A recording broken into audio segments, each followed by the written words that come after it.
Hi guys, welcome back to FRM Tutorial. In today's video, we will be looking on 2024 Family and Resource Management Past Paper, Paper 2. I have read and I've considered some of the feedback given based on your request, and I have made adjustment to how the paper is presented to you. Okay, I've also gone ahead and made a Google file of the questions themselves without the responses, so that you may also try to work the paper ahead of time before you watch the video with the responses. Having done that, you can watch the video and then compare your responses to the responses that I have given. The paper consists of 6 questions taken from topics such as family. The family will also include a family life cycle, the types of family, conflicts within the family, decision making, time management, consumerism, housing and maintenance, family resources and how they're used, and work and career. You are required to read all instructions and respond to all the questions in the paper. Let us now get into the first question. The first question asks that we define the term family life cycle. The family life cycle can be defined as the series of changes through which a nuclear family passes from union of the couple to parenthood to launching of children and eventually to the empty nest. Question 2, which is 1A2, state 2 stages of the family life cycle. I have gone ahead and listed the 3 main stages of the family life cycle. These include the beginning stage, expanding stage, contracting stage. So basically, to make the connection between question 1A1 and 2, it is basically speaking about the family life cycle, in which the man and woman who forms a relationship, and this relationship is established by forming a union, whether it is a common law union or they get married, which is a legal form of union. The couple now decides and plans their family, become parents.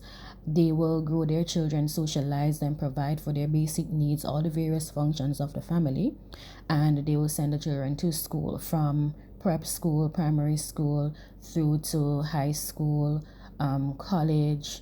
I may have missed out basic school or kindergarten, which occurs before primary school, but yes, you'll understand. And the children all goes to school and they provide for them and everything.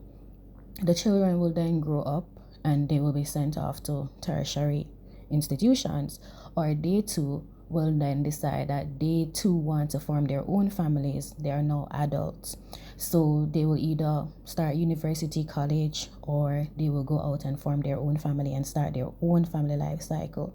Right, this eventually continues. They maintain their relationship just like you would see in many of our families now, right? Eventually all the children move out and the home becomes what we describe as an empty nest. So therefore the original adult couple, which would have had these children who are now grown, now they will probably become grandparents and they will end up living alone at home again.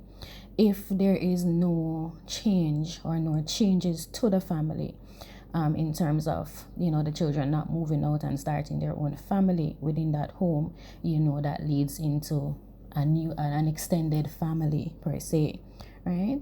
So that has a lot of different understanding, which I can provide for you in another video to provide a little bit more explanation to the whole concept. So in the beginning stage, the couple forms a union. So it's between the two persons who fall in love. They decide to get married. They establish a home. They plan their family. The expanding stage begins when the female becomes pregnant and begins to bear children. The children are sent to school. It's the longest stage of the family life cycle. It has to do with the whole upbringing of the children. And then now it ends when the first child leaves the home, whether to go to university or to begin his or her own family. The end of the expanding stage gives rise to the contracting stage, which begins with the departure of the first child, and it continues until all of the children would have grown up and left the home. Part B of question 1 asks, name 2 family types found in the Caribbean. So it only asks for 2, but I have gone ahead and I've listed 3. The extended family, the nuclear family, and the single parent family. And of course, you would also include, if you so desire, the blended family, as we see where a number of single parents would have come together to form a reconstituted or recombined family type, in which 2 single parents from 2 broken relationships would have formed a new family form known as the blended family. Let us continue to question 1C. And the scenario states, Mr. and Mrs. Smith have been divorced for 2 years and have 2 teenage children. Mrs. Smith is a stay-at-home mother and remains living in the family home with the children.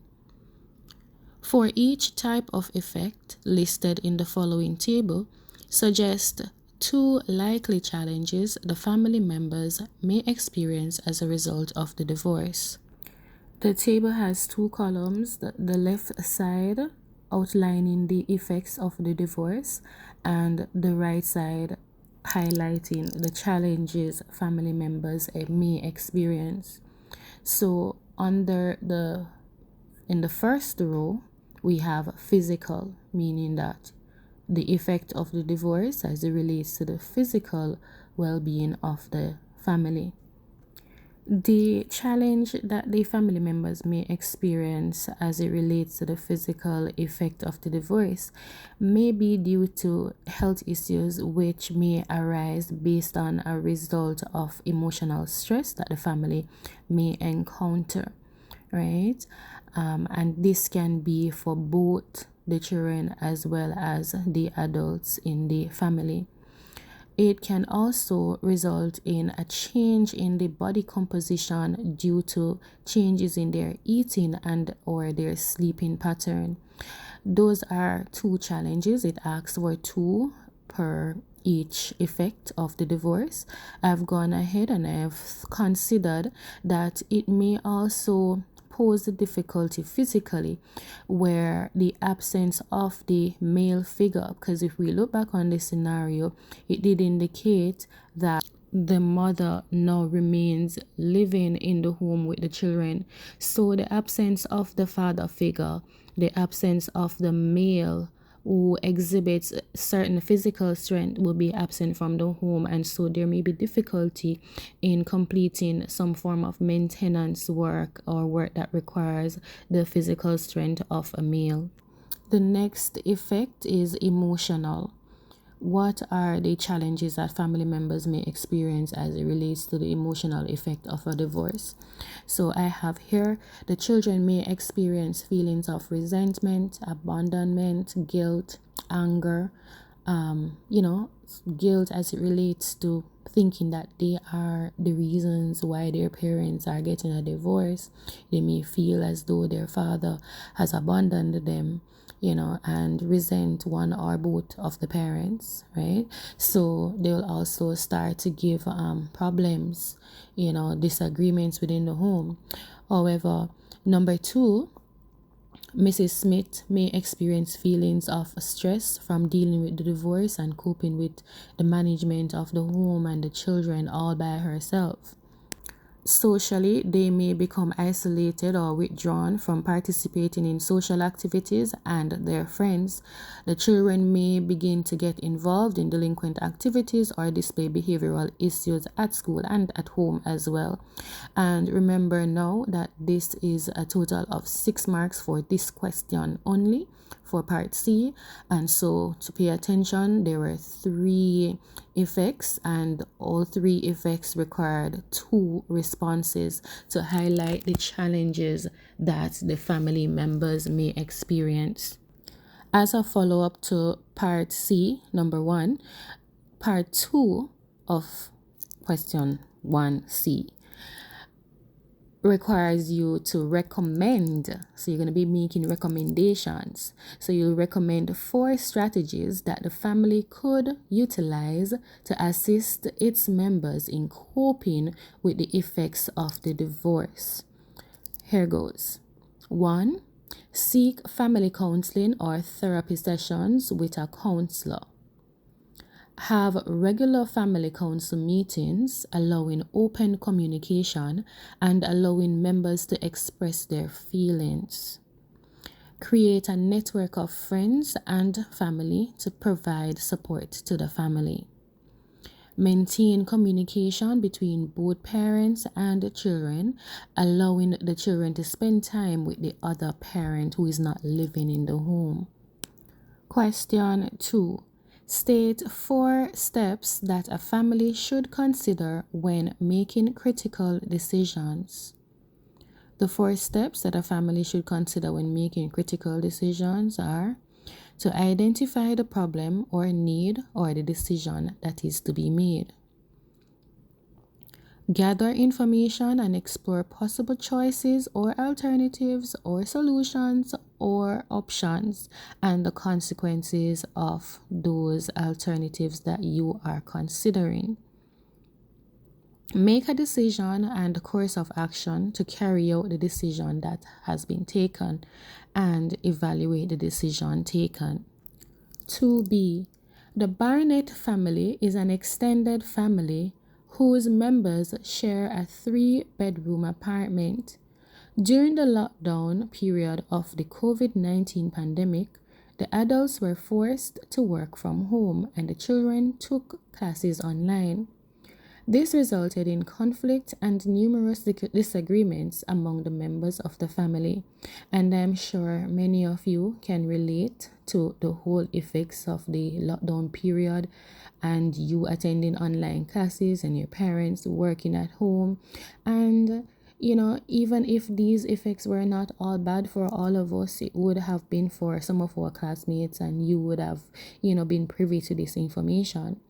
Now, as a result of this scenario, the question part B of number 2 would ask for you to define the term conflict, because of course it's leading now into the fact that, based on the fact that it's an extended family, they're living at home in a shared 3-bedroom apartment, parents are online or the adults are online for work, children are online for classes, that conflict may arise. So define the term conflict.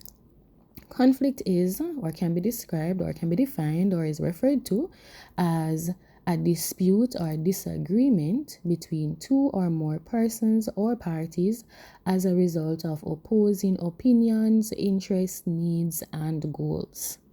Question 2B, part 2, suggests 4 likely causes of conflict that may have occurred within the Barnett household during the lockdown period. 1. Noise and distraction. And you are suggesting 4 likely causes, so you're expected to elaborate on each cause that you would have highlighted. So noise and distraction. Based on the fact that everybody is at home having classes, having work online, there will be increased noise levels, and this increased noise level will disturb each other as a result of the children participating in online classes and parents engaging in online work activities. So there are going to be increased noise level. The second cause of conflict may be based on the demand on space and privacy. So, as a result of an extended family operating in a small space to carry out online study and work from home, there may be disagreements about use of personal spaces. persons requiring their quiet time, their own space, the inability for them to focus based on a distraction, online classes or work requiring video to be on, and so invading in the personal spaces of each other. Number 3, device use and sharing can be another cause for conflict based on the situation, and this is so depending on the number of children in the family and the family's ability to provide ample devices for all children, and so they may be required to share devices. As a result, conflict may arise from having to share, and so based on the number of them using the internet, it may also affect its ability to carry all the magnitude of work and usage. And so also we all know this, that many children may have been distracted by parents thinking that they are online doing work, but they're actually using the device to access games and inappropriate websites. So all of these things could have given rise to conflicts within the family. Number 4, suggested response is demand on time and responsibilities. With everyone working from home, everyone is engaged throughout the day, and so this poses a demand on the parents' ability to carry out their work, maintain the home, carry out the business of childcare and supervision with the children's study. So the parents had to be juggling a whole lot, and that caused a lot of mental fatigue and burnout, right? Question 2B, part 3 asked, utilizing the following management approaches, explain how the family will resolve any 2 conflicts mentioned in B2 above. Now, the 2 management approaches outlined for resolving conflicts were compromising and collaborating. Now, first you have to understand what these 2 terms mean in order to apply them as management approaches to conflict resolution. With compromising, an agreement is made when each family member agrees to give up something to meet each other halfway to settle a dispute, right? So in order to meet each other halfway, the adults can arrange with their employers to decide if they are able to get flexible work schedules, right? So that while one is at work, the other online, the other can be assisting with the children. They can also, come together to divide labor in the home so that the workload and the responsibilities are shared. They may adapt and adjust the use of device by individual children class schedules. Some classes can be alternately done. They can be done asynchronously. They can arrange space based on the need of the children, make adjustments to the room to accommodate privacy and online class usage at the same time. So to elaborate further, when more than one children have to share devices, it means that one child will not dominate the use of the device, but they will use it. So they'll decide when each of them will get the device to use based on a schedule. So in some cases, while one is using the device, it means that the other will be unable to attend that specific schedule class for that period, and so that child now will be able to asynchronously complete the work, so it will not be done in real time. It means that that child will not be a part of the live session. However, they'll get to complete the work and submit the work after by reading up whatever content the teacher would have posted during that specific segment. With collaborating, the family will come together to find mutual solutions. So this is basically a win-win solution to address the needs of all the family members who are involved. And so it ensures that all the parties, all the persons involved are satisfied when we use this approach. So, with collaborating, the family can host a family meeting in which all family members can openly discuss, have a say, and come to a decision about sharing resources and responsibilities. This way, all family members get a role based on their abilities, their age, and their availability or work schedule. They may also agree upon dedicated learning spaces and schedule use of devices. Question 2b, part 4.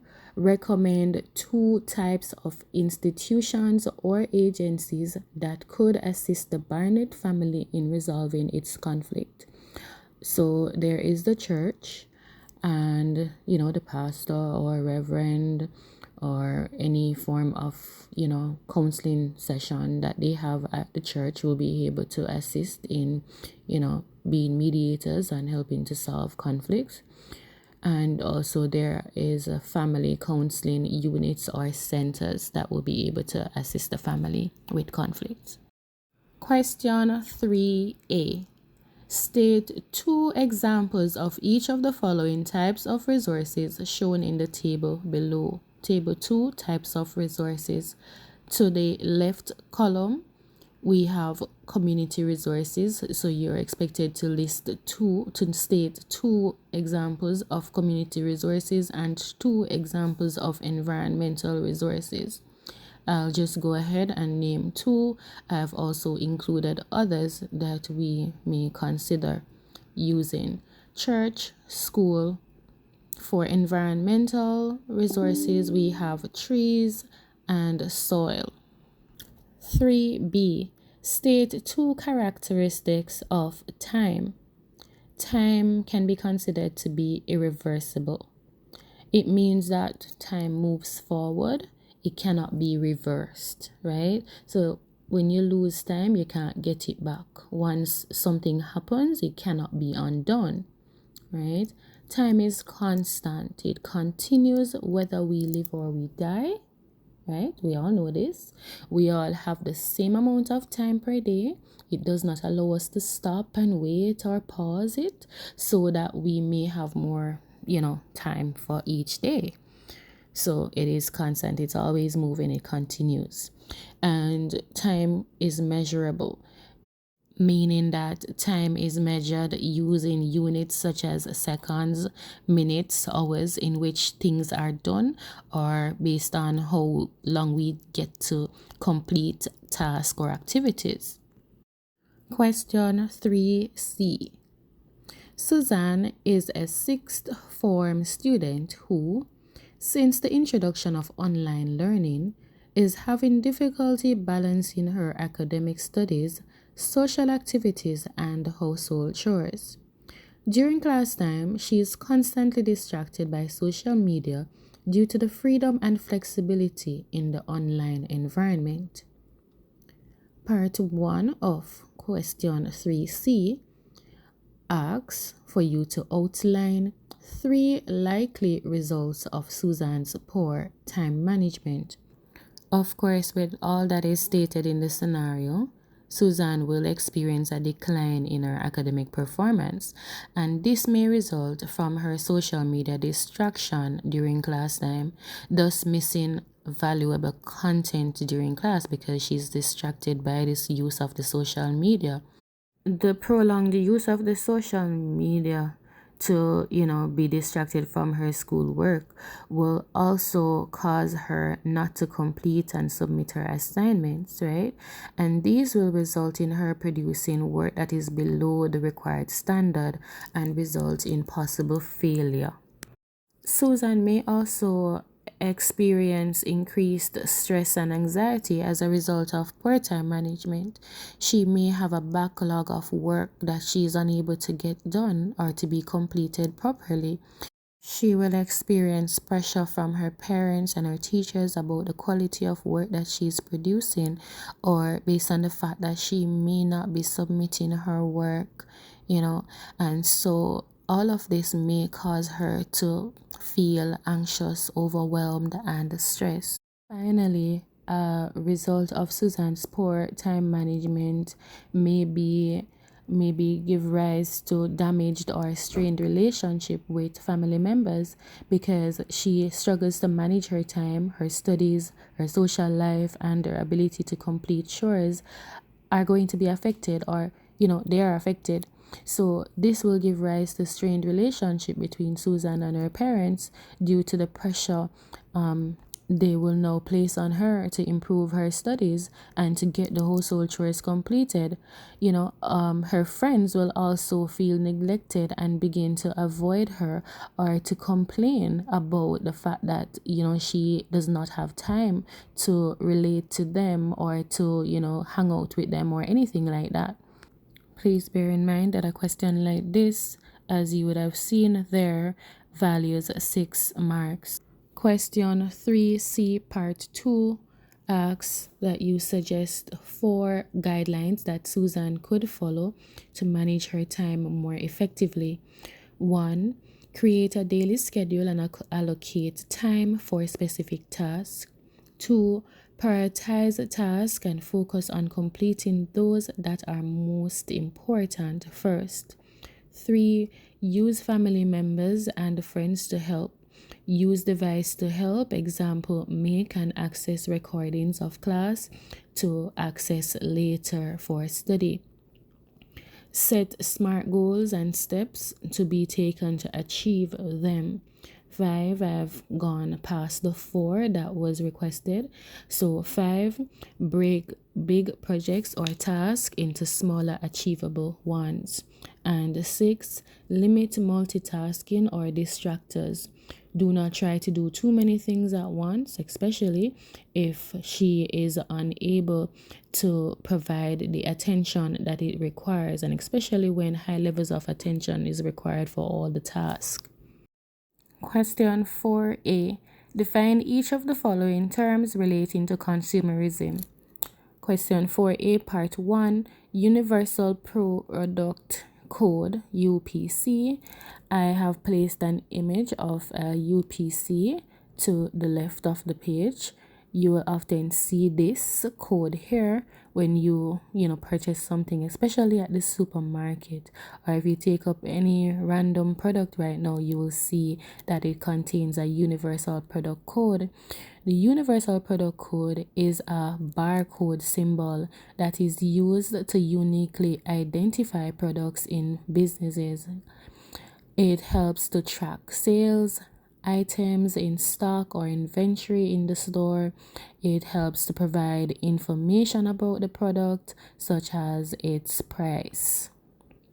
4A part 2 requires you to define gross weight, and gross weight refers to the total weight of a product, including its packaging or the container in which the product is kept, right?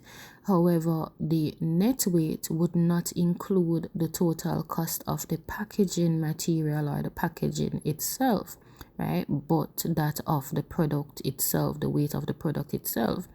So gross weight is a total weight of the product and the packaging. 4B. State 2 factors that could influence consumer behavior. Of course, we know that the factors are personal, psychological, social, and cultural. Personal factors may include age.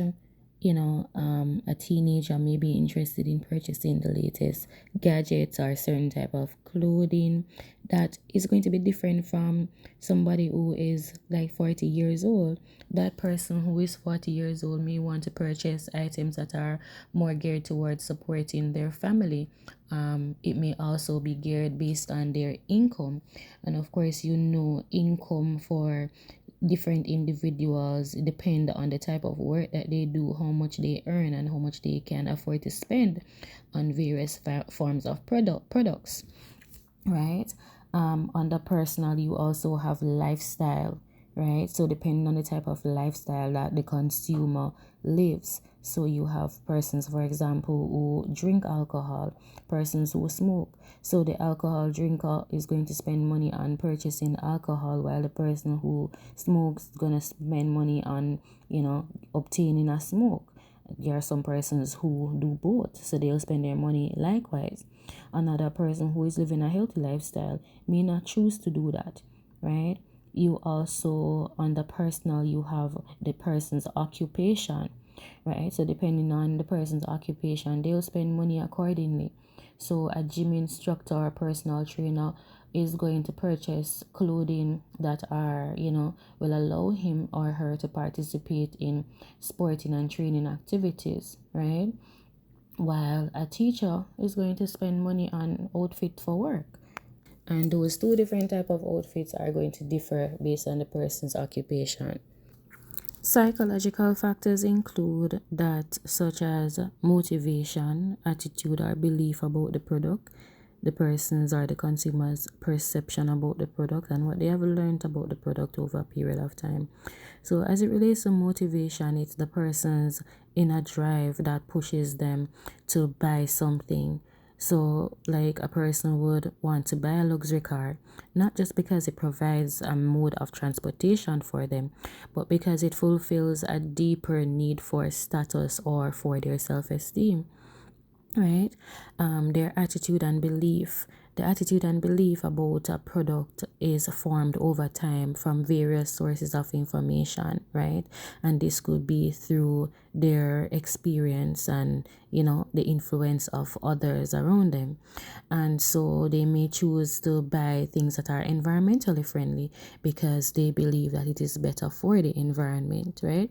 Their perception about the product is also another psychological factor, and this has to do with how they interpret the information and make sense of the information given to them about the product, how they feel about the product, right? And that which motivates them to get the product based on information available to them and what they believe. And finally, we'll look on social factors. Social factors includes family members, social class, reference groups.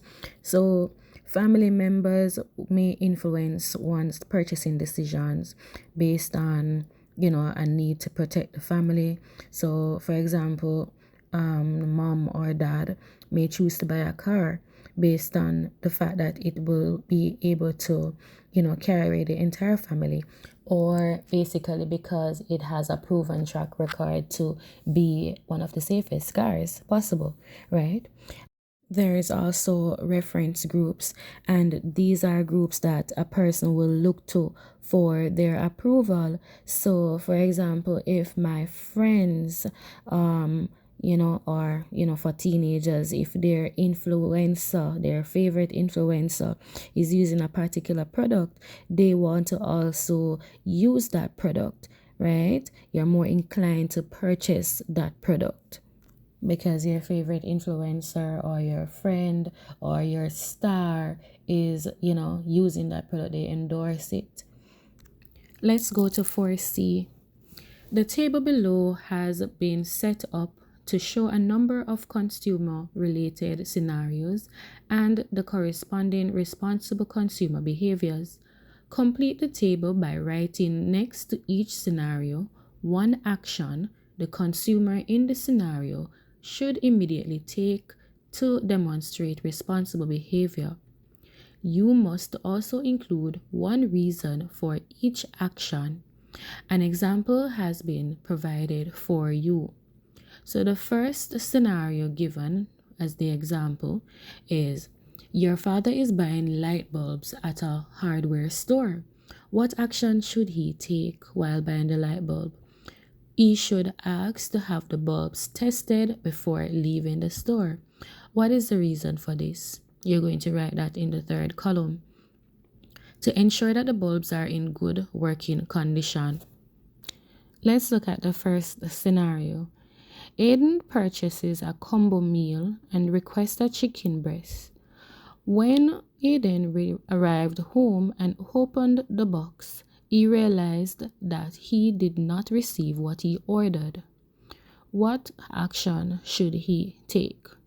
He should contact the restaurant immediately to report the error and request a replacement. Provide detail about the order and the incorrect item received. Why should he do this? The reason.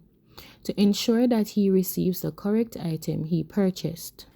The next scenario reads, Sarah purchases an iron from an appliance store. The store representative advises her that it is in good working condition. 5 days later, Sarah realizes that the iron is not getting hot. What action should be taken? Check the warranty, return the product to the store, providing proof of purchase, and request a refund or exchange. Reason: to receive redress or to hold the store accountable for products they offer. It is important to know the rights of a consumer because we are all consumers and you are supposed to be protected against the sale of faulty or shoddy goods. The third scenario reads, Wendy is taking an item off a tightly packed shelf when 3 bottles fall, spilling their contents. Quite furious, the store clerk approaches Wendy and demands that she pays for the broken items. What action should Wendy take? She should be apologetic and calmly explain to the store clerk what had happened, ask about the store's policy, and consider who is negligent in the case. In this case, the bottles were tightly packed on the shelf, so therefore they would need to prove who is negligent, and then they would negotiate based on the information that is provided. Now, what is the reason for this? To allow an assessment of the situation and so that appropriate actions can be taken by the responsible party, right? So whoever is found to be responsible, right? Not all stores have a policy where if you break it, you buy it. Good. And so once it can be proven that you are not negligent in this case, right? It is due to the fact that the bottles were tightly packed, causing the product to have fallen, right? Thus spilling the content. Say, what's her name, Wendy, would not be held liable for the damage, right? Because it is not based on her negligence. And so it is important that we know and understand our rights as consumers. And the final scenario is, while on Instagram, Danny sees an iPhone which is being offered at an attractive discount. He orders it immediately and instantly receives an order confirmation. However, the phone is never delivered. What action should he take?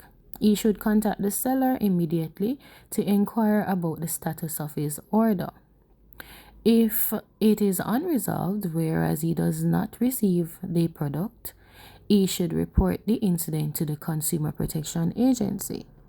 What is the reason for this? To receive information and seek resolution to the matter, and also to protect himself from a potential fraud.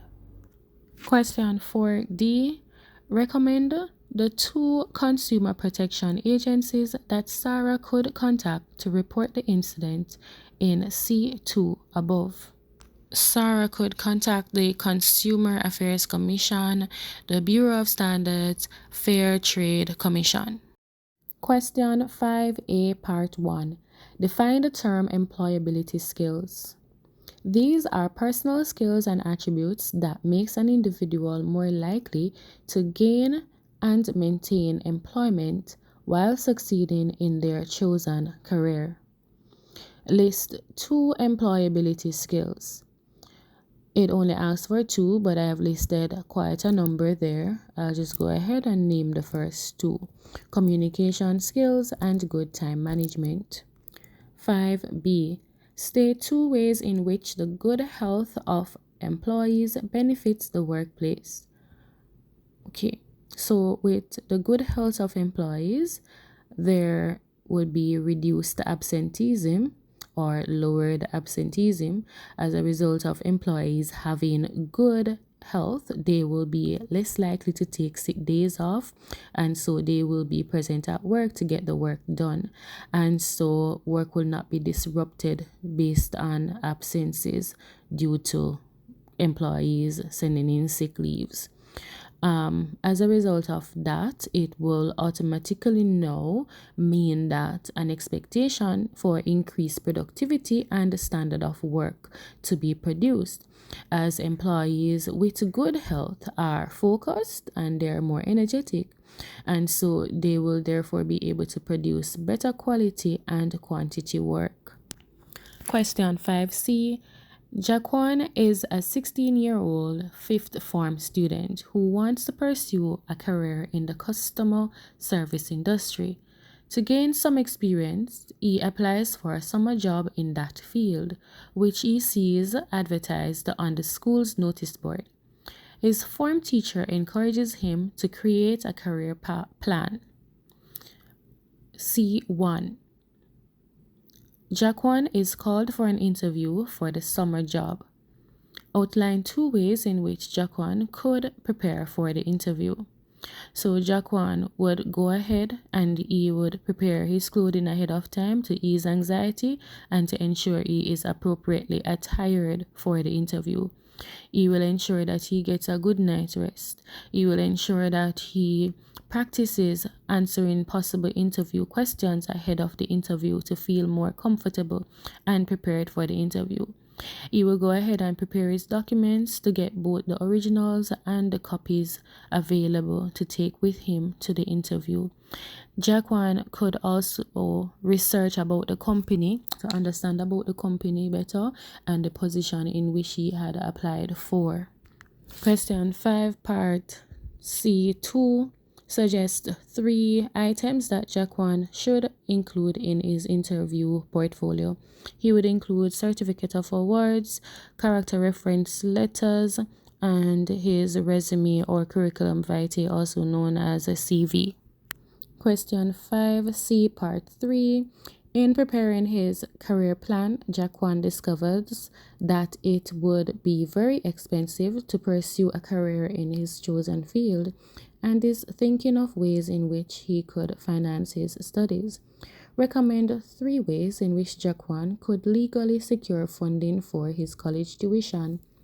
Now, Jaquan could get a part-time job, he could apply for student loan, he could apply for scholarships or grants, and he could seek assistance from family members. Question 6. Having a place to live is critical to a family's well-being and development. List 3 factors that the family must consider before deciding on a place to live. 1. Money available. So based on the availability of money to the family, whether it is that they're going to be borrowing money or it is based on savings, or a combination of both parents or different parties in purchasing the home, it will lend itself now to the affordability of the house. Number 2, the size of the house in relation to the family size, the condition of the house. So you want to know if it is in good condition or if it is that it will require repairs.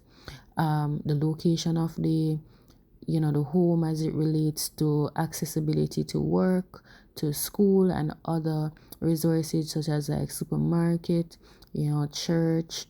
Location in relation to the type of community. So you want to know if it is a community in which is acceptable for you to grow up their children rather. 6B, list 3 different soft furnishings the family could utilize to add decor to the living room. And of course, we know soft furnishings are those functional and aesthetically pleasing furnishings that are added to the home. They are normally made of fabric.